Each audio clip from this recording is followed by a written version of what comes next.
Okay, welcome everyone. My name is Erin Sturck and I'm the Operations Administrator at Landmark Conservancy. This presentation is part of the Headwaters channel of Water Week, co-hosted by Landmark Conservancy and Northwoods Land Trust. Thank you to the Water Week organizers and the week-long sponsors.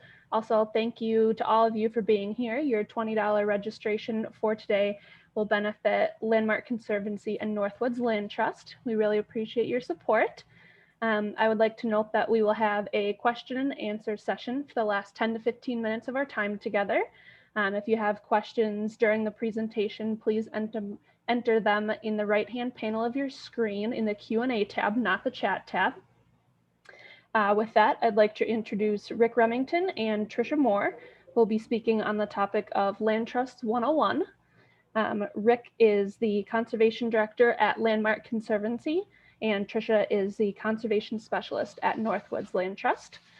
They will have about 30 minutes for their presentation, and then we'll address questions. So please join me in welcoming Rick and Trisha. I hope you enjoy their presentation this morning. With that, I will hand it over to Rick.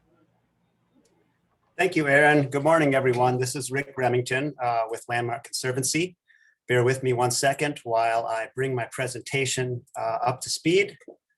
And everybody should have a look at a pretty view of the bow of a kayak heading up a small stream. I want to start by just saying I'm the Conservation Director here. I'll be giving the first part of our presentation this morning, talking about some of the frequently asked questions we encounter when people are exploring a land trust or protecting their property. And then I will turn the screen over to my colleague, Trisha Moore. Hopefully this will be slightly more entertaining and engaging than the standard college freshman course. So welcome to Land Trust 101. A lot of people call our respective offices and wonder, what is a land trust? Or we'll get interesting questions such as, how do I start a land trust? Or how do I put my land into conservancy?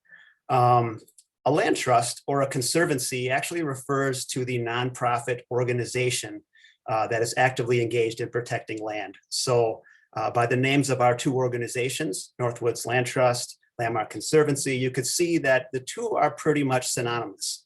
We're private nonprofit organizations who work with willing landowners to conserve land. So it's the name of the organization, opposed to some of the legal tools that we use.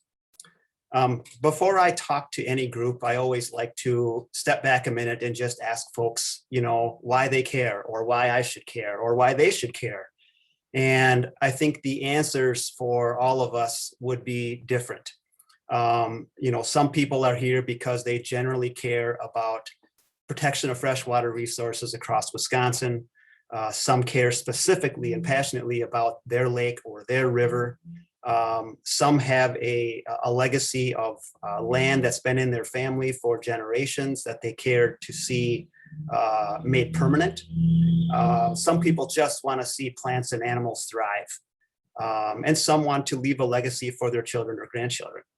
I definitely can't answer why all of you are here, and I suspect the reasons are variable, but the very fact that you're here today tells us presenters that you do care. A little brief background on land trusts. So like many movements, this one started on our coasts about 100 years ago or so. Land trusts have been around nationally for about 100 years and probably stayed that way for the first 50 or so before they rippled into the Midwest, somewhere in the 70s and 80s, and that's generally speaking. Today, there are over 1,300 land trusts working in every state, and there's 42 land trust organizations working in Wisconsin. So who do land trusts work with? I can sum this up in one word by just saying people.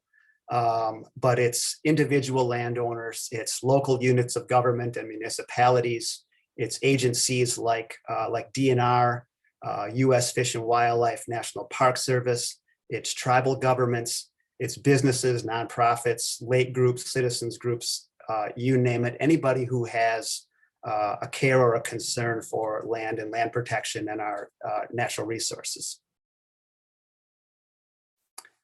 What do we do?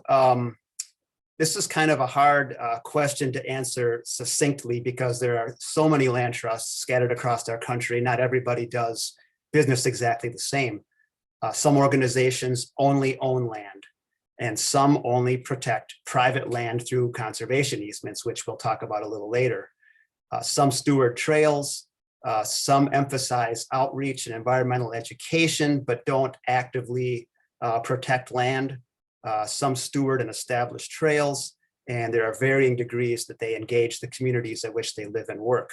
I think the common denominator is land, and whether or not they own it or protect it or rally around it is sort of the common denominator. Just speaking briefly for our two organizations, Northwoods Land Trust and Landmark Conservancy, we operate in the northern tier of counties in Wisconsin. And just a couple of quick stats about who we are and how we differ. Northwoods Land Trust has 1 full-time staff person and 4 part-time staff people. Landmark Conservancy has 8 full-time staff people. But the size and composition of all land trusts varies dramatically, from all volunteer organizations to very robust and large organizations that can have 50 or more staff people. All of us, I believe, are governed by a board of directors. And again, some organizations are all volunteer, meaning their board of directors does all the work of protecting and stewarding land. And the degree to which we use volunteers varies as well. I think by Wisconsin standards, both Northwoods and Landmark would be considered relatively large organizations amongst the 42 or so land trusts, and probably at the national level, we would be considered medium-sized organizations. Here's just a quick snapshot of where we work respectively. You can see by the way the puzzle pieces would fit together that our two service areas do comprise the northern tier of counties across Wisconsin. Landmark drops a little bit down into the driftless area south of Eau Claire as well. Before I talk about money, I think I want to just back up 1 second and say the amongst land trusts nationally and in Wisconsin, geography and mission varies a lot as well. You have land trusts that protect only farmland, or that rally or focus on one particular watershed, river or lake, or a mountain range, or a county, or several townships. So the geography that land trusts cover can dramatically differ as well as mission. One of the common questions we receive by either people exploring land protection or considering supporting our work is, how do you guys sustain yourselves? Do you get money from the state? Do you get grants? And, you know, sort of the short answer on this is that we try to have a pretty diverse funding stream.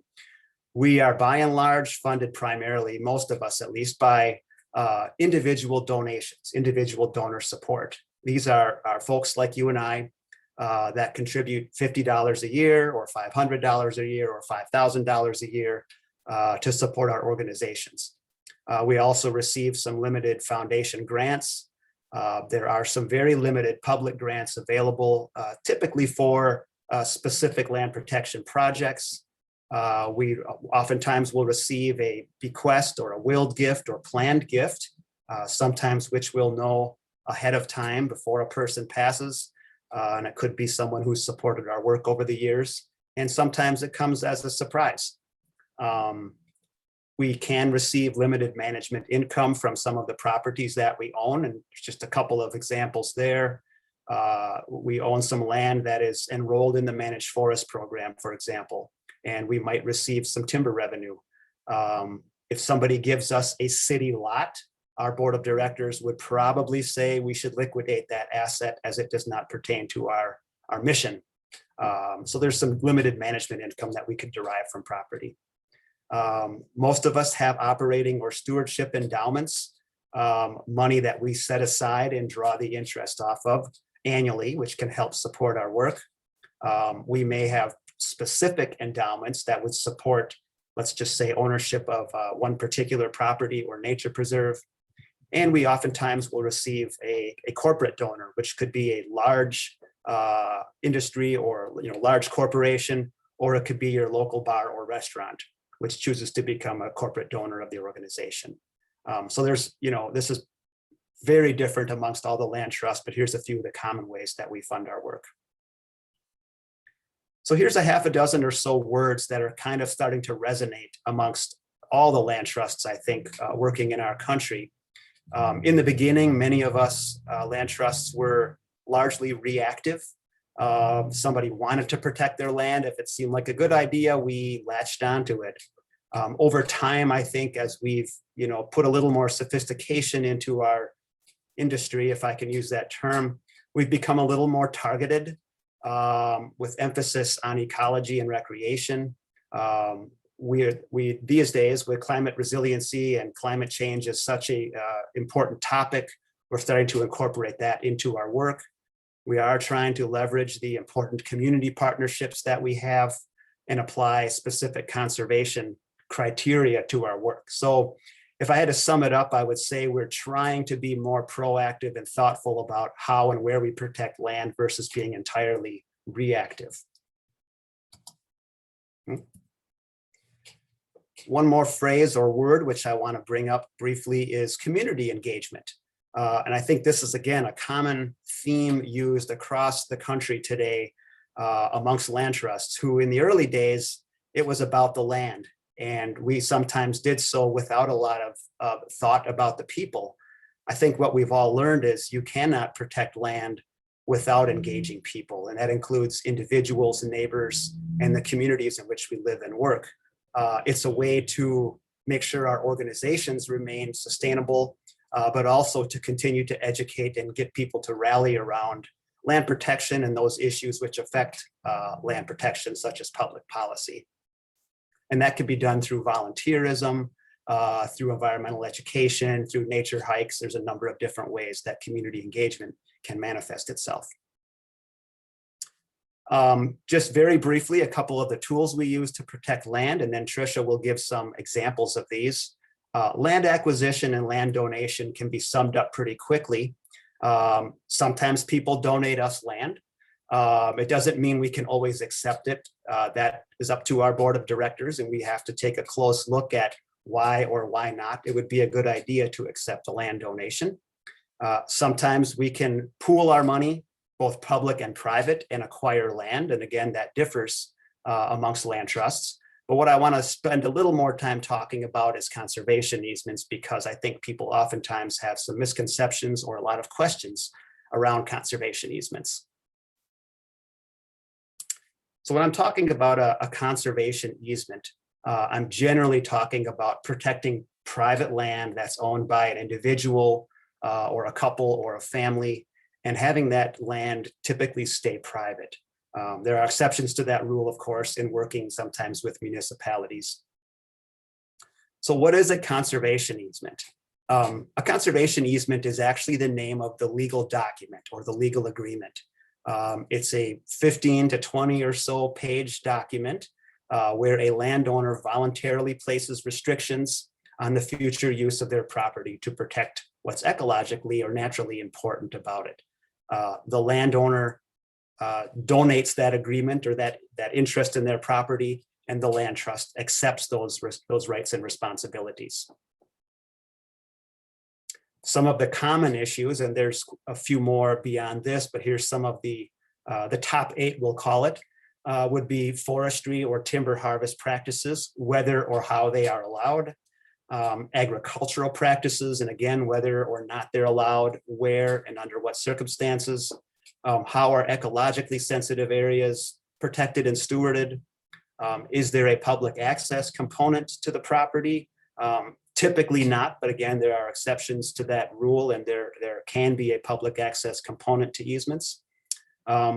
Is there residential development allowed? And I'm not talking about a subdivision typically, I'm talking about a home or a couple of homes on the property, and whether that's permitted, whether or not the property can be subdivided. So if you have 500 acres, can it be split into 40s or 20s or 80s, or is it to remain an intact 500-acre property? What are the restrictions around shoreline buffers to ensure that our water resources are protected? That's always a a top issue for us, and other reserve rights that might be reserved by the landowner. So what are the conservation easement benefits? I like to say to folks that if they arrive at the decision to consider a conservation easement, if permanent land protection is your number one or close to your number one reason for considering a conservation easement, everything else typically would fall into place. However, that isn't the only benefit to protecting land. There are significant income tax incentives associated with what's called a qualified non-cash charitable gift. The easement has a legitimate value in the eyes of the IRS, and that is documented and substantiated by an appraisal and can reduce your income and henceforth your taxes. So again, there's a specific financial reason, but again, if permanent land protection and conservation is number one, everything else tends to fall into place. Conservation easements can also be very flexible and accommodate specific property, specific uses of property, specific family plans or uses of property, and so they can be tailored to fit unique situations. But I like to always say that if you're there to protect land permanently as number one, everything else falls into place. I like to also spend a minute on talking about what a conservation easement is not, and it definitely isn't a water park or a theme park. A lot of people will ask us if it will decrease their property taxes. And I have to say, in Wisconsin, no. In other states, there are property tax incentives, but in Wisconsin, the use value assessment used to assess our property taxes does not favorably accommodate conservation easements. They have a very sort of narrow window of how they can assess our property, be it productive forest or residential or commercial or agricultural or wetland or wasteland is what they call it. And there just isn't categorically a place to put conservation easements. So typically not, although I think there have been some limited successes gained by individual landowners. It just isn't an across the board policy. It's not an exclusion of management. Land can still be actively managed, and that could include agriculture or timber harvest, provided it's appropriate and protects those water resources and natural resources. They definitely don't have to allow public access or public hunting. It's just one thing that can be baked into a conservation agreement, but they definitely do not require that. It definitely isn't an exhaustive list of peculiar restrictions, and we get that every year or two where somebody will have some sort of unreal expectations of what we can legitimately monitor on the property. And we have to sort of step back and say, does this impact the conservation values, and can we monitor and enforce it? You know, for instance, it could be like, you know, I don't want anybody in so-and-so's family to ever own this land. That's not something we're willing to monitor and enforce. And that comes up again every few years where someone will have an interesting thing that we have to push back against a little bit and say no. Lastly, a conservation isn't free. It does take money on behalf of both sides of the coin. It costs money for a landowner to execute one, and it costs our organizations money forever to hold and enforce those agreements.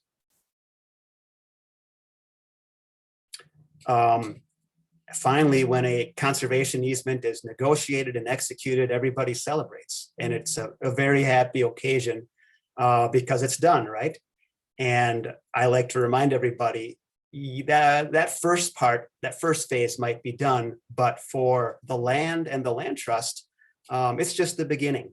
That's day one of perpetuity, and perpetuity for a land trust means annually monitoring properties every year, record keeping around that monitoring, approving or not approving plans and approvals that gets suggested or proposed, interpreting the easement, which we hope is crystal clear, but sometimes is not so crystal clear as language improves and land changes hands.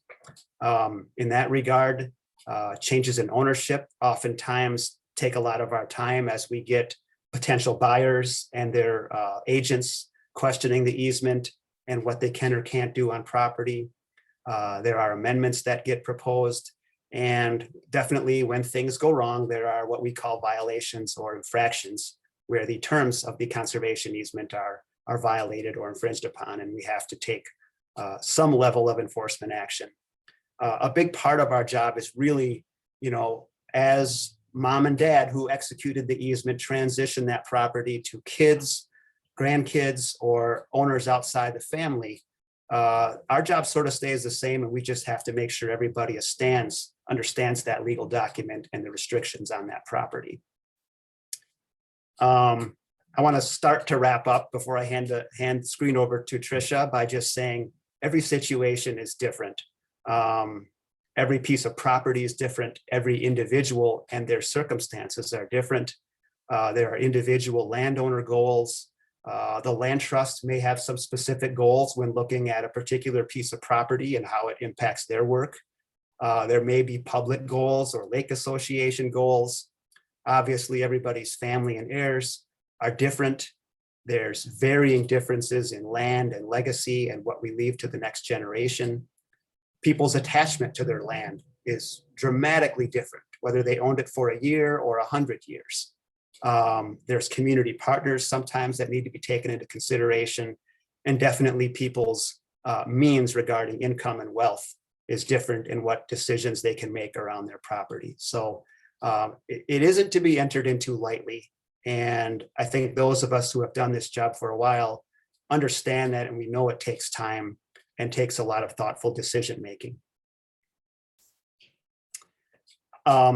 It's really easy for Trisha and I and our respective organizations to sometimes distill our work down into numbers. And you could say we did one project or 10 projects or 100 projects, or a property was 240 acres or 500 acres, and it had a mile of frontage on a wonderful lake or stream. And we sometimes get, sucked into or caught in the trap of trying to distill our work into those things, into numbers, either value of property or acres or frontage. But the conservation impact of our work is really priceless. A property might have 100 bunnies on it today, but over perpetuity, how many bunnies is that in 10 years or 100 years? What is the value of our work on a mile of protected lakeshore when you have tens or hundreds of thousands of people recreating on that same lake and have the constant contribution of good water quality contributed by that property? So we have to catch ourselves in our positions to not get sucked up in the numbers and really think about the conservation impact of our work. Lastly, I just want to encourage everyone to support the work of not only your local land trust, but the local conservation groups in your neighborhood, whether it's a land trust, a lake association, a fish and game organization. They're all doing good work. To get involved, to consider becoming a member, to consider those entities or organizations in your estate planning or your annual giving, consider volunteerism at different levels, and membership gifts. And with that, I'm going to stop my screen share and turn the screen over to my esteemed colleague, Trisha Moore.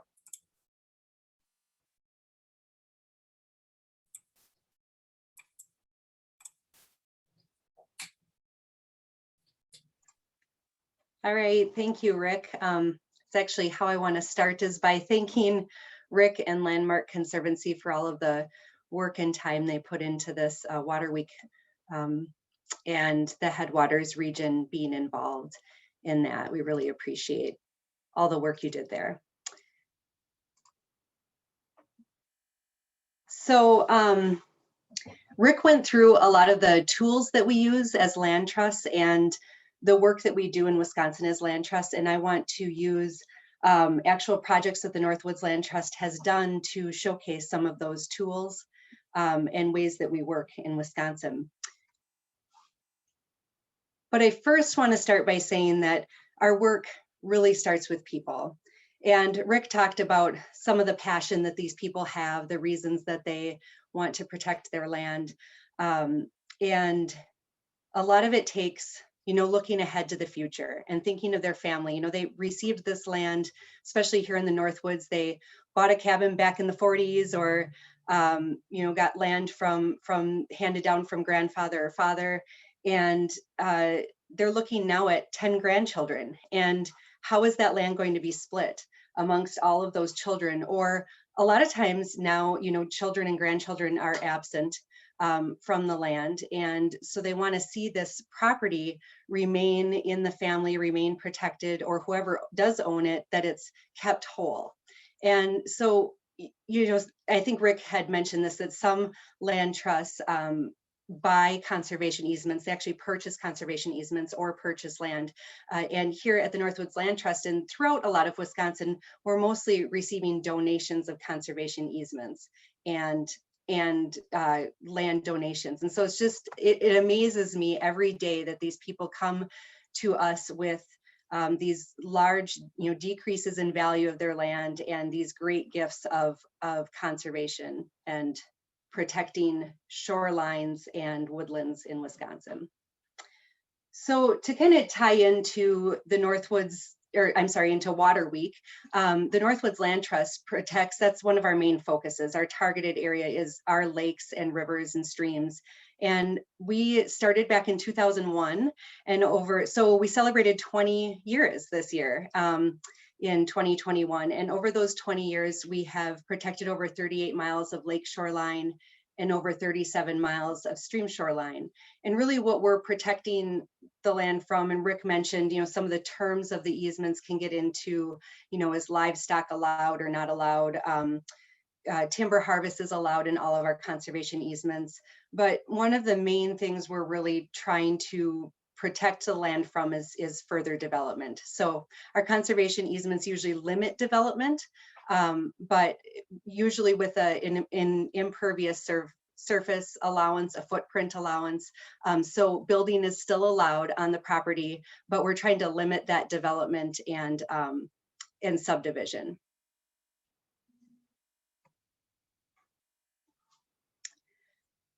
So using the conservation easement donation tool, that's what these landowners did of this Price County property. On this wild lake in Price County, we protected about 4,000 feet of frontage and 145 acres of woodlands. And this was a unique landowner in that they bought the property to protect it. So they bought the property for the purposes of conserving it. Whereas many of our landowners have owned the property for a long time and consider a conservation easement donation in later years. This couple actually looked at the land and wanted to buy it to put a conservation easement on it. And Rick talked about conservation land donations. This is a great example of that. This large property in Oneida County in the town of Hazelhurst was donated outright to the Northwoods Land Trust. We were fortunate enough to make contact with the Yawkey family. Some of you may know the Woodson Yawkey Art Museum in Wausau, and that's this family. They owned this property in the Hazelhurst area for over 125 years. And Cyrus Yawkey was the grandfather who started the lumber mill there, the Yawkey Lumber Company, which over the course of its time produced over 350 million board feet of lumber. He formed the town of Hazelhurst, and it's said that the way that he came to and ended up with the property that was there was his home, and the lumber mill was actually right around this green dot. And he looked out Cyrus looked out his window, and he looked at all of the property that he could not see from his window, he sold. And the property that he could see and wanted to protect, he held on to for the family. So they've owned this property for a long time. And because of all of these, now grandchildren, there were a lot of them wanting to protect the property, knowing their history of heavy lumbering. They wanted to do something that would allow the property to stay conserved forever. And so they decided to make an outright donation to the Northwoods Land Trust of 430 acres and over 4 miles of shoreline on Lake Catherine. is a $12 million donation. So again, I started with these people that come to us and their heart for conservation and what they're giving up. This was a $12 million donation, the largest to a Wisconsin land trust to date. So now it's owned by the Northwoods Land Trust, and it's open to the public. And when I think about these big, large gifts from people, I came across this quote that really defines this type of generosity. It's a quote by Gaylord Nelson, and he said, "The ultimate test of man's conscience may be his willingness to sacrifice something today for future generations whose words of thanks will not be heard." So again, now this property is open to the public for boating, paddling, fishing. Parts of it are open for hunting, and it is being managed for timber as well. So we also work on river and stream shorelines, and kind of an interesting tool that I don't know, Rick maybe hit this one, but it's kind of a double bang for our buck, is a conservation land donation, what I just talked about, but then being turned into a trade land. So sometimes landowners come to us with a smaller property than we would normally conserve. And we've done this a few times where we're able to accept that property with the landowner knowing that we're going to sell it to further our conservation purposes. But in this particular case, along the Wisconsin River, we were able to do both. We put a conservation easement on this property, and then we're able to turn around and sell the property to really leverage a lot of money for the Northwoods Land Trust to make a leap into doing more conservation. So this was a big step up for us. And this is to me a really kind of unique and fun story about this property that I want to share. So this is Mr. Carl Anderson. He, in, let's see, 1945, Carl was in World War II at the time, and he sent a letter to his sister Edith and said, I want you to go out and buy this property for me. It's 21 acres, half-mile of frontage. I haven't seen it, go buy it. So she did that. She bought the property for $1,105. This lovely property with islands off of in the Wisconsin River, and he came home to it. And his legacy is he never married. People say he fell in love with the land, and he became sort of a legend in the Rhinelander area, a recluse sort of person who not a whole lot of people knew, but those who did came to find a really generous soul. He would be found skating out on the Wisconsin River, cross-country skiing, wind sailing in the winter. He was an avid sailor. He built his own sailboat and sailed the Wisconsin River, camped out on the islands, planted thousands of trees. And one thing he didn't want, though, is for the public to use the property. He really wanted it to remain private. So our former executive director, Brian Pierce, had the fortune of meeting Carl Anderson when he was 95, and they met to talk about options, came up with the option of a conservation easement donation, and a week later, Carl Anderson passed away. And his personal representatives knew his wishes, and they called the Northwoods Land Trust and said, actually, in his will, he left this property to the Northwoods Land Trust. We didn't know that was going to happen. We knew we were going to do a conservation easement, but we did not know that this huge gift of land was coming to us. So another really kind of cool part of the story is that we had to clean up the property for it to be sold. And during that cleanup effort, one of the volunteers who helped out on that day fell in love with the property and purchased it. So it has a conservation easement on it. It's owned by a different landowner. It remains private, but we were able to gain the assets from the sale of that property. So we do a lot of work on the Wisconsin River. Statewide, Wisconsin Land Trusts have protected about 6.5 miles of frontage on the upper Wisconsin River. And another project that is exciting for us is the Monroe Marsh.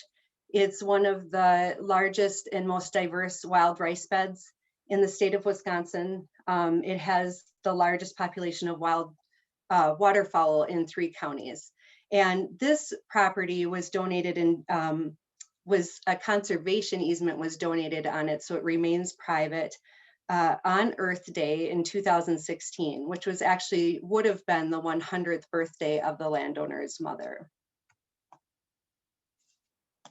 You know, we don't always, I put this slide in because we don't always protect land that is pristine, wild. You know, that's our target, is to go after undeveloped land. But this is an example of a property, and not a great photo of it there, but this property actually has several barns, farmland. It's a rescue for farm animals, but it does protect 790 feet of scenic frontage near the Hat Rapids Dam in Rhinelander. So again, Rick mentioned it, I want to mention it again. Conservation easements can be really tailored to fit a landowner's needs. You know, we have one property that has a bunch of cabins from a resort. We have other properties that have no buildings and never will, according to the terms of the easement. So it's a wide range of options for what your property already has. And if conservation values are there to protect, and the property is meets our conservation criteria, we would love to work with you on protecting your property. So I just want to leave you as we go into the Q&A with a couple of quotes. This one from a conservation easement donor. I love the thought of people going down the river, and as they look over at this property, it will appear wild to them forever. I don't want it to look much different than it looks right now. It doesn't have to change at all on my account. And another, this is actually Mr. Carl Anderson skiing across the Wisconsin River. At age 70, he told a neighbor, I need to decide if I want to get a rocking chair or a pair of skis. And he decided on the skis. So he's about, I think, 74 in this picture, skiing across the Wisconsin. And when his property, or when one of our board members, Pete Davison, learned that he had passed and left the property to us at the Northwoods Land Trust, this was the quote.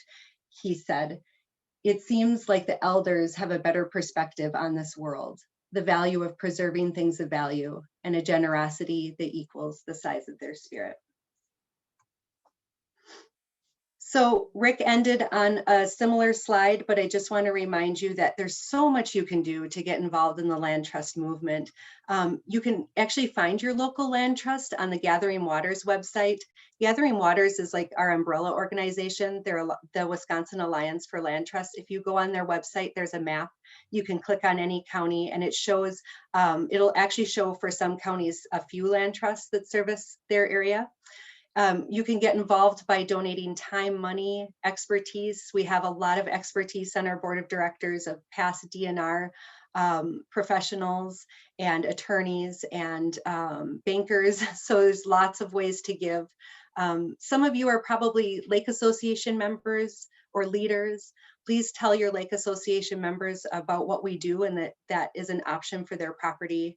And again, just want to point out that and make the point that there's no one size fits all approach to conservation. We have a lot of different tools and techniques to help you conserve your property. And there are just so many ways to support our movement and what we're doing here in Wisconsin as land trusts. Here is our contact information, and I'll open it up for questions. Thank you all for attending and your time.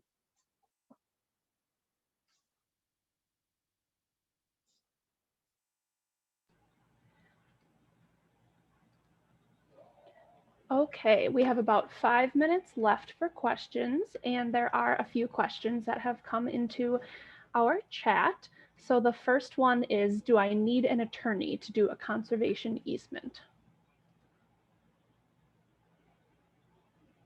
Trisha, I can handle that just because you've been talking for a bit. The short answer would be yes, but it really varies. We recommend that every landowner who is entertaining various legal land protection options, such as donation or conservation easement or sale, to talk with their legal and financial professionals. So we recommend it. But that said, everybody's sort of experience in dealing with those issues varies. And, sometimes people are so comfortable and so competent in dealing with those issues themselves, they have not seek legal counsel. We just always recommend that they do. So again, it varies. Okay, thank you, Rick. Next question is, the concept of placing an easement on a property in perpetuity is interesting. What happens if the circumstances of the property, landowner, or land trust change significantly in 50 years? Is it possible to break the contract? I can take that one, Rick, and add, please, where I've missed. So that's a great question. And actually in my first week, I've been with the Land Trust for a little over 12 years. In my first week, that's the question I asked is, really, are these really forever? We were saying in perpetuity.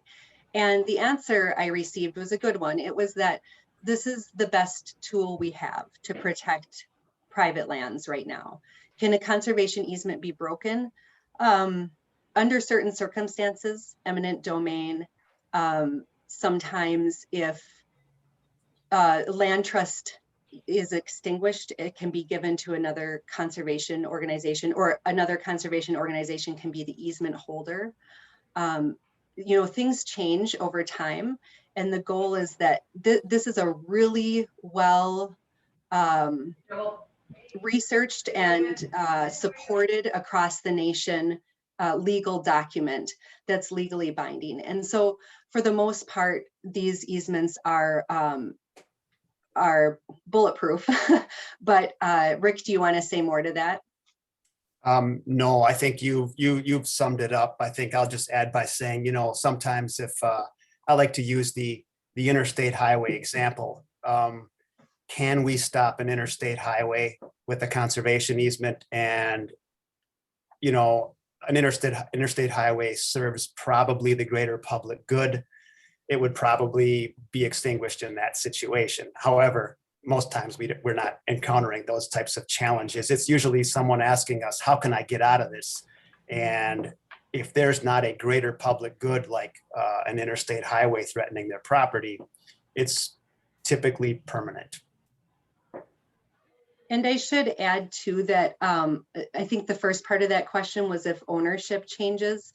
This is a document that runs with the deed. And so regardless of ownership, that the terms of the easement need to be upheld by whoever is owning the land. And it's our job as land trust to see that the terms of the easement are upheld. Okay, thank you. I'm going to try and squeeze 2 more questions in here if we have time. Does Landmark Conservancy or Northwoods Land Trust have a minimum acreage requirement to be enrolled? We do. Yeah, go ahead. You start with that one, Trisha. We do.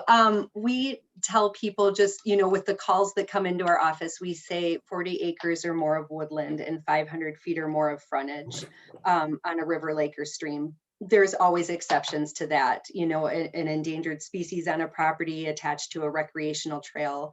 There are properties that don't fall within those conservation criteria that we have protected for specific reasons. I'll just add to that by saying we don't have rigid criteria that specifies acreage or frontage, but practically speaking, we typically have more inquiries and more interest than we have the capacity to execute. So, we have to ask ourselves sometimes, with our capacity to do X number of projects in a year, what is the most impactful work that we should be doing? And so we do sometimes have to turn small properties away, and it's not easy to do. We have people that are interested in protecting their property, and sometimes it isn't a great fit for us. So we try to thoughtfully encourage them to do other things that can contribute to conservation with their property, such as, continue to implement riparian buffers and things of that nature. Okay. And the last question, what considerations are there for private landowners that are considering a land trust when they own land within the external boundaries of an Indian reservation, in parentheses, lac de Flambeau? Trisha, do you want to try this in your neighborhood? Otherwise I can try. Yeah. go ahead, Rick. I may need the question repeated. Yeah, Okay. I can repeat it. It says, what considerations are there for private landowners that are considering a land trust when they own land within the external boundaries of an Indian reservation? Yeah, if I'm understanding the question right, and then I'll let Rick, so Lac de Flambeau, like we have one, maybe two properties that are within the boundaries, but were privately owned by a non-tribal member, and they were able to place a conservation easement on that property as a private landowner.